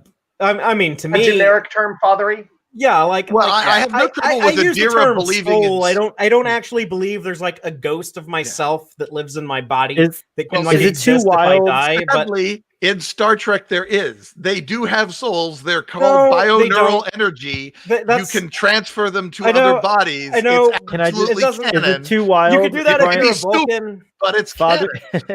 Fathery and Brian, is it too wild to imagine that they have the golem technology that gives Picard a whole new body, and they're able to somehow remove Gray or bring Gray out? I wouldn't do that either. That's way to go too. Just let them live in her brain. Like, I'm cool with that. Like, don't. I would certainly run with this for quite a while before I try the other thing. But change things up, keep it weird. I like that. I don't like your neural energy. It's not mine. It's Star Trek. Just to be clear here, I don't know. That's not how I interpret the neural energy they mention in Star Trek. But. And by the 32nd century, they probably all know about neural energy, biogenic neural energy. And so, of course, Adira believes in souls. She read about it in science class. They don't, though, because that's not actually what neural energy is. Stamets didn't read about it in science class because the Katras were a big secret back then. So how does he know about it? That's what's... Father, to go back to the sort of the broader question of, did we like these scenes and all that? Yeah. And this kind of comes around to the to Culber and Stamets talking is... I really liked Stamets. Well, first of all, I wanted to compliment Anthony Rapp's portrayal in those scenes. I thought there was a lot of subtle internal acting going on, watching stuff on his face as he kind of let down his guard deliberately for her. And I really liked watching him watching the character in those scenes. And I liked him being supportive in the way that he was. And I really loved that Culber very clearly recognized why he was supportive, or like what particularly brought it out in him. Yeah, it was cool. Yeah, that was all great stuff. This whole scene here was awesome. Yeah, and Dave, I know, like, before Discovery even premiered, you and I talked about the things we wanted to see in this new Star Trek show, the first Star Trek show since 2005. And one of the things that you asked for was you wanted to see like a stable, persistent couple, relationship. yeah, like I wanted to see it where they weren't, couple, always talking about their relationship and like, just sort of like whatever the Lois and Clark from Superman comics. It's kind of like the gold standard. I think like you and I talked about. But yeah, I feel like we have that. I feel like we have that with Culber and Stamets. They are able to talk about a variety of different things. They experience life together as a couple and not just as individuals. Even though Stamets' bonding with Adira is very much like inspired by his relationship with Culber, because he does mention that it was about like she's someone who loved someone who is dead but not really gone, and no one else knows what that's like except for me. Yeah, I like that I also like that they didn't go the obvious route for putting all the LGBT characters together. They found some other new, different reason for them to hang out and have conversations other than their sexuality. So I thought that was a nice touch. Because in general, they've been, I think, pretty savvy about, that it is in the future that it's just completely unquestioned, and characters will bounce off of each other and interact with each other as people, as more than anything else. They treat it as totally unremarkable, which I think is actually a pretty accurate way of how the real world sees a lot of this, largely, or I guess, depending on who you are and what part of the world you live in. But I think that's a lot of people's perception. It's the goal that eventually it's no big deal. Well, let's talk about this ending. When Burnham has to face the drums, Admiral Vance. I really liked Admiral Vance here. He grew on me in this scene, but the way that he kind of handles this, he says that this mission was 100% rogue, but you did get results. He also says he might have even approved it had they come to him. Again, raising the specter of maybe they didn't necessarily need Michael on Discovery. But I liked his kind of command style here, where like instead of just like chewing her ass out, he's like, "Okay, tell me what I'm gonna say." And Burnham's like, "Oh yeah, you're gonna tell me that like you don't have the luxury of pursuing all these little investigation things that I want to do. You have 100 fires to put out." And like I like the way that like he told, like, instead of him telling that to her, he's like, "You understand this." It was a very clever way to do some sort of a scene that's somewhat familiar. The boss chewing out the employee without doing it, and like because she had to deliver it with this kind of recognition of her culpability and failings. It had extra weight. It wasn't just him being an asshole. It was her kind of coming to terms with what she had done. It was hard on her when he said, I know you're the one who like went through that wormhole and saved everything, but as far as I'm concerned, you were just doing your job that day, and you don't get any extra points with me for doing that. I was like, damn, that's cold to say that, but I get it. Like I understand where he's coming from, and then when she says permission to speak, and he's like, "It better be the best thing I've ever heard." Like I liked everything about him. Was it the best thing he'd ever heard?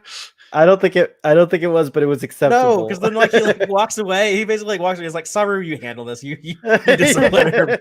But that's when she says like, "Look, like I believe the Federation cannot recover until we figure out this mystery, and that's why it's so important to me." I think that was the sentence that was missing, that was implied, was whoever did this could do it again, and until we can safeguard that, what are this house we're building can get knocked down again. And I think that was kind of the it's implied by what she says, but I think it could have been emphatically stated. Perhaps that would have made her case stronger. Thematically, I think it ties into the larger idea of the season about like trauma, about like recovering from your trauma. And I think part of that is like we have to understand the burn. And, we have to like explore this bad thing that happened to us and process it and understand it in order to move on. I think thematically, that's the kind of like the message or like the mission log state with the morals, messages, and meanings of Star Trek. I think that's what we're doing with Disco Season 3. It's about going through trauma and recovering from trauma. No, that's a good point. I really like that. Well done. And I did think it was ironic that they probably could have waited a week to rescue Book, and it wouldn't have made much difference. Book just would have spent a week breaking metal. Yeah, but they didn't know that. Michael had no knowledge that well, waiting no, a actually, week was an option. there was a ticking clock because he was about to get like transferred up to those ships, and he would have been away from where he hid. Oh, the is black that what he box. was saying? There was this one line he says about a ship, and I couldn't understand what it was, and the subtitles literally would just flick by so fast I couldn't read the subtitle, and I tried pausing, and it just minimizes the video, so you can't read the subtitle that way. The other ticking clock, of course, is someone's got to feed Grudge, and Tilly is clearly not up for it. Yeah, she ain't a cat person. I'm sure Michael would have made sure. I've been in her shoes before. Like I've been in her shoes. Like I'm not a cat person, but I've had like cat sat for friends before, and it's like it is frustrating. Like the cat won't do what you want it to do. You end up just being like, I don't like you. Come out from under that bed. That's not my experience at all. I enjoy the fact that they're unpredictable, but I really liked the whole scene between the Admiral and Michael and Saru, and how that all played out and acted as a capper. I don't think Michael would, if Michael had a time machine, I think she'd still, if Saru had given her the same options, lack of options that he did before, I think she still would have stolen the ship, even knowing how everything turned out. I don't think Michael is feeling like I did the wrong thing. I don't think that she's feeling that at all. She cries way too much when she's like getting like this demotion. She broke Saru's I think she might feel trust. she did the right thing, but that the right thing, she took on the first officer role when she shouldn't have. She made promises she couldn't have. She and Saru specifically mentions he wanted to sort of return to things as they were.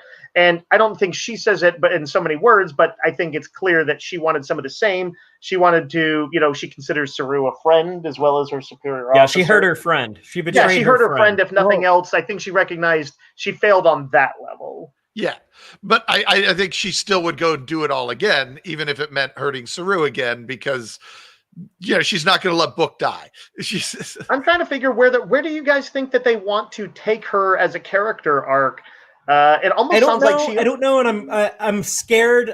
This is what makes I like this episode, but I'm nervous going forward. I don't want more like emo Burnham. Like I want her. I want her to be fixed. I want her to be happy. Like, what if I enjoyed her being happy. These previous episodes, I really liked her not being miserable. And now I'm going to be miserable if we get miserable Burnham again. Well, I think, she's, I don't think anybody loves the idea, neither between she and Saru, of her just being science officer. I think she might be a better fit for her. I don't know if she's the first officer aspect is really something she's all that plugged into. I think she clearly became I half wonder if they want to have her as Book and she as almost like guides to the Enterprise that accompany them as like their rangers or something like that. Yeah. Are they going to be on a different show freelancers? Are they going to be on like Strange a New redo Worlds for her with the Enterprise? She was this first officer for at least a few years on the Shanzhou, if I'm not mistaken. Yeah. And so this is kind of probably frustrating for her. I think she should. I honestly think she should not have so easily given up the captaincy, the idea of being captain of the. Well, I think Discovery. she's going to figure out the burn and get redeemed, and then they're going to make her captain. We'll see. I hope that's not what happens. I like Captain Saru. They're not going to take it away from Saru, I think. I like Captain Saru. I think eventually too, they want Burnham in that captain's seat. Like Sonequa Martin Green said that a couple of years ago. Maybe if Saru dies, and I could see that happen. Or he gets captured. I think he might get captured or disabled or, in some way. Right, she'll have to be the captain. When they gave her the line where she said, "It's always been you," that's not something you do if you're planning on taking it back. I think she was just a little. I think she was wrong to say that. I do think that. I do think that it would be okay if either Saru stayed on the Discovery or Saru got a new ship. Like maybe Saru gets his. Why would you Excelsior, split up your crew? Like, why would you divide your because it popular happens. characters? Sulu goes off and gets his own ship. Like I think it's that actually happened after 25 years of stories. I know, but I of think him it's actually. with the I rest think of the that's crew. actually uncommon. I think in the real, in a real kind. I think in the real more world it would realistic- happen, but in Star Trek, Riker stays as Picard's first officer for 15 years longer than I wonder he if there's had to. anything that could be done. So say she resolves the burn, she ends up in captaining. What if she ended up like captaining another ship? Would it be too weird to have partnered ships? You know, the vibe of a buddy cop thing, but two relatively small 100-person ships. Yeah, that would be weird for a show called Star Trek Discovery to be like Discovery, and also the Discovery still is a concept. It doesn't have to be just the name of the ship. It's also a concept. It should be though. I don't know. I wouldn't like that. But I'm just throwing it out as like because I don't know where they're going. I don't know quite why. They made a very deliberate point that like when they did those episodes where she was where she's been kind of breaking from Saru and being kind of doing these rogue operations. They did it so that they could drive this wedge between them, and they must have some end goal in mind. It's kind of cool to not know exactly what that end goal is. On some level, it would be cool if I had more faith in it not being something bad. But yeah, I think it's gonna be something dumb like, oh yeah, she figures out the burn, and then for some reason like Saru's compromised, and then he's like, I know you said it was always me, but I think you actually meant that about yourself, and you know that you're the one to be captain. And then she becomes the captain, and then everyone on the bridge stands up and claps, and like the music swells, and it's like a close up of Michael crying, and it goes on for like 5 minutes. I don't see it happening. I'm 100% sure that won't happen, Father. Okay. I certainly don't want that to happen. I don't want it to happen either. I'm just saying like that is a fear of mine. But Stress-Free K, I find it really weird that Earth is not present in the Federation, and I find it weird that we haven't seen Vulcans yet also. Well, we're going to see Vulcans soon. Spoilers. I know, but yeah, I guess that's it. Who's going to be the new XO? The new I think XO it's going to be Nielsen. Probably going to be Lieutenant Nelson, because they keep putting her in the captain's chair, and I'm even like, this doesn't really make sense. She hasn't been on the bridge as long as any of these other lieutenants, and there's also like some commanders. So yeah, I think it'll either be Lieutenant Nelson or possibly Lieutenant Willa, who is also a security officer, but she might become Non's replacement. She might be like security, and then Nelson will be the XO. But yeah, I don't know. I don't think that makes sense to put her there. I think I don't know. Like, I think they should do something like really unexpected, like make Culber the first officer or something. I don't know. Does XO stands for executive officer? Yes. XO, yes. Or they could do like their chief engineer and just keep it ambiguous for a whole season. Yeah. we'll find out. But yeah, because the only other thing I wanted to comment on was like, Saru basically said like, yeah, you probably weren't the right one to be XO, but I wanted like a return to normalcy. And it's an important thing to talk about now. Like everyone talks about a return to normalcy. I want things to go back to normal. Like I want to act like there's no pandemic, even though there totally is. And be careful not to like kill grandma at Thanksgiving because you wanted things to be normal and you infect her with COVID. But yeah, whatever. The nostalgia is wonderful, but it can trap you in the realm normalcy of trauma. Is not always a good thing. Like people are like, yeah, I don't want like this weird orange guy who's always going crazy on Twitter to be president. I want like a normal president. And so we get like a normal president who is like, oh yeah, he has an apologist for putting kids in cages on his transition team. But let's not talk about that because it's like normal, and we're happy it's normal. So the return to normalcy can be a very unintentionally evil. Well, I think in this case you can't go back to normal. That I think Father, is the would you lesson say of that the show. You're enjoying this thematically then because they portrayed the return to normalcy as a not necessarily a good thing. Yeah, kind of fell apart. Yeah. Yeah, you can't go home again. I like it. I like that message. Yeah, I guess that's pretty much everything. I'm just going to run through this list of Gorn eggs. These are all the Easter eggs, in jokes, and continuity connections I found within the episode. If I missed anything, be sure to let me know. But I'll just start from the top at the beginning of the episode. We do meet a Captain Bondra who commands the USS Le Guin. We can assume that's named after the science fiction novelist Ursula Le Guin, who just died 2 or 3 years ago. She wrote the Earthsea series and the Left Hand of Darkness and a bunch of other stuff. A very prolific author. The scavenger camp was located near Bajor, I think. They mentioned the nearby Bajoran exchange, so that's cool to mention Bajor and show some love to our friends from Deep Space Nine, the Bajorans. They also mentioned there that the workers came from Georgiou suspected a place called Marangira, or also Beta 6. In the original series, there is a Federation colony on Beta 6, which is where the Enterprise was going in Squire of Gothos before it detoured to go deal with Trelane's bullshit in that episode. While shopping around, or pretending to be shopping around for scrap, Georgiou says that she's looking for the self-sealing stem bolts, which was a recurring joke item from Deep Space Nine. So I was very happy to hear that. First introduced in the DS9 episode Progress. Also, the Andorian shows her I guess at this point, a vintage Starfleet Type 2 phaser. It was the design that we saw in the 2370s. There's a bowl of badges that had something like the Discovery badges. There's also like some like Deep Space Nine Season 3 Generations Voyager badges in there. There's a Klingon badge with like the Klingon insignia. That was cool to see. When the Admiral was talking to Lieutenant Willa, they mentioned that the starship Cuyahoga was brought up last week. It was undergoing a baryon sweep.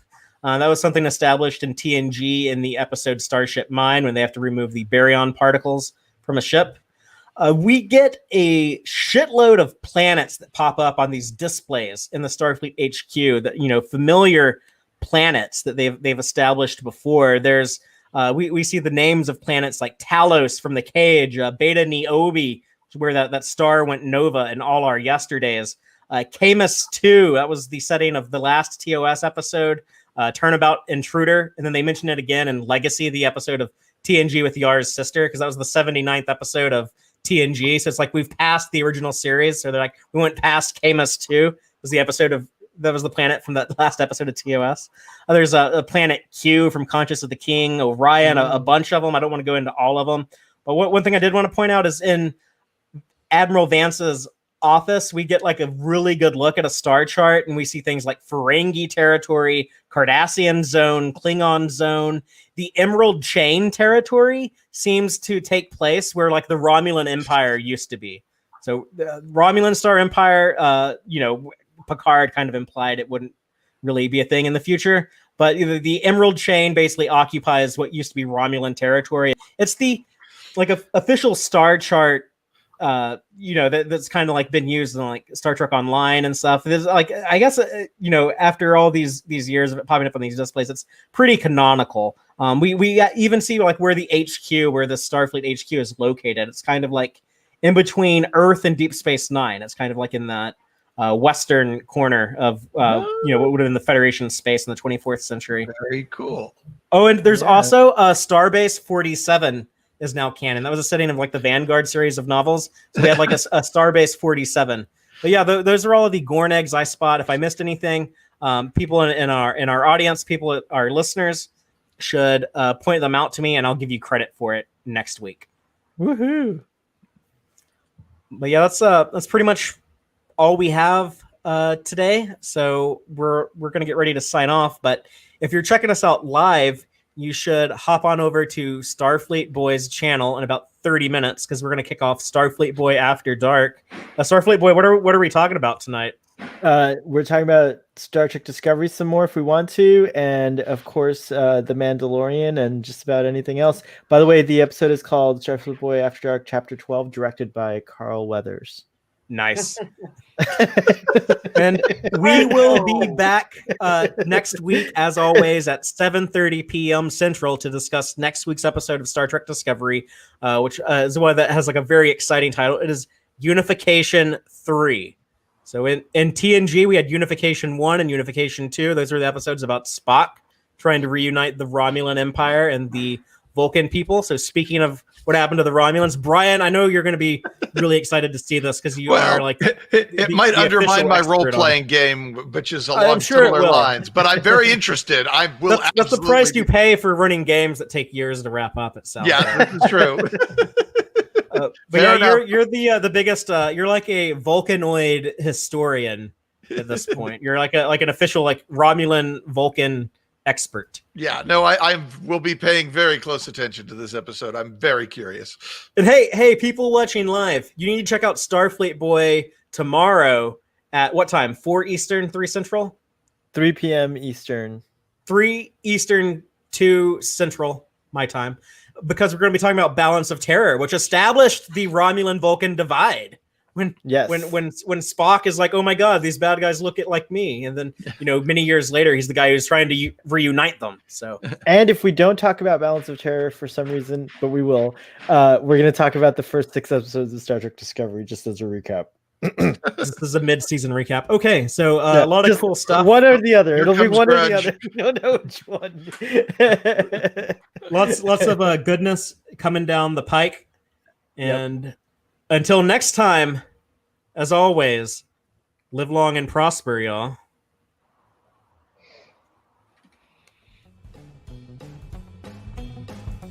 Listen to the Tex-Trek podcast through Apple Podcasts, Google Podcasts, Spotify, or at tex-trek.com. Like us on Facebook at facebook.com/tex-trek. And follow Fathery on Twitter at TXTrek. Please support us by liking our videos and subscribing to our channel on YouTube. Thank you and take care.